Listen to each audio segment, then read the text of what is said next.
Baby I love you. এই তুমি আমাকে আই লাভ ইউ কইতাছো কেন? আমি তোমার সিনিয়র না?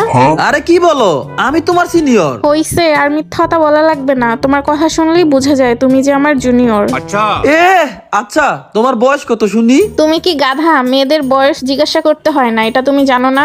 ওকে ঠিক আছে, তুমি একটা কাজ করো, ক্যালকুলেটরে যাও। ওকে আসছি, কি করবো বলো? তুমি তোমার মোবাইল নাম্বারের লাস্ট দুইটা ডিজিট লেখো। হ্যাঁ লেখছি 22। তারপর? এখন তুমি 2 দিয়া গুণ দাও। হ্যাঁ দিছি। তারপর? এইবার এর সাথে তুমি 5 যোগ করো। ওকে করলাম। এরপর? এবার তুমি 50 দিয়ে গুণ দাও। ওকে 50 দিয়ে গুণ দিলাম। এরপর? যেই সংখ্যাটা আইছে এটার সাথে তুমি যোগ করো 1775। করছি। এখন কি করবো? এইবার যে সংখ্যাটা আছে এটা থেকে তুমি তোমার জন্মসাল মাইনাস করো। ঠিক আছে, আমার জন্মসাল মাইনাস করলাম। এখন? এখন কত আইছে? 2219। তার মানে তোমার বয়স 19। দেখছো, তুমি আমার জুনিয়র।